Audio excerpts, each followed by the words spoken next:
Hello! അപ്പോൾ ഇന്നത്തെ ഉച്ചഭക്ഷണം എന്തൊക്കെയാണെന്ന് നമുക്ക് നോക്കിയാലോ?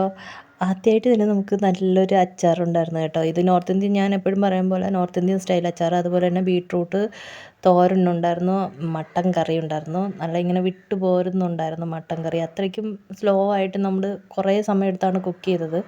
അതുപോലെ തന്നെ ചൂരക്കറി ഉണ്ടായിരുന്നു കേട്ടോ. അപ്പോൾ ഇത്രയും കൂട്ടിയിട്ടാണ് അടിപൊളിയായിട്ട് ഉച്ചഭക്ഷണം കഴിക്കാൻ പോകുന്നത്. ആദ്യം നമുക്ക് ഈ ചൂരക്കറി വെച്ച് കഴിച്ചു നോക്കാം. മട്ടൻ വന്നിട്ട് എന്തായിരുന്നാലും ഇന്നത്തെ ഇല്ല, ഇന്നലത്തെ ആയിരുന്നു. പിന്നെ നമ്മൾ ചൂടാക്കി ഇങ്ങനെ കഴിച്ച് അത്രയേ ഉള്ളൂ. വേസ്റ്റ് ചെയ്യണ്ടല്ലോ എന്ന് പറഞ്ഞിട്ട് ചൂടാക്കി ഇങ്ങനെ കഴിച്ചിട്ടുണ്ടായിരുന്നു. അതും തോരനും വെച്ച് കഴിക്കാനായിട്ട്, ചൂരക്കറിയും തോരനും വെച്ച് കഴിക്കാനായിട്ട് നന്നായിട്ടുണ്ടായിരുന്നു. മട്ടൻ മാത്രം വെച്ച് കഴിച്ചാലും നല്ല സെറ്റാണ്. എന്നാലും തോരനൊക്കെ കൂട്ടിയിട്ട് കഴിച്ചിട്ടുണ്ടായിരുന്നു, അതും നന്നായിട്ടുണ്ടായിരുന്നു. ഇതൊക്കെ കഴിച്ചതിന് ശേഷം ഒരു ഗോലി സോഡയും കൂടെ കഴിച്ചിട്ടുണ്ടായിരുന്നു. ഇതിനകത്തൊരു ചെറിയൊരു ഗോലി നിങ്ങൾക്ക് അതിൽ കാണാൻ കഴിയും, ഒരു ഗോലി കിടപ്പുണ്ട്. അത് ഗോലി സോഡ. ഓക്കെ, അത്രയേ ഉള്ളൂ. അപ്പോൾ അടുത്തൊരു വീഡിയോ ആയിട്ട് വീണ്ടും കാണാം.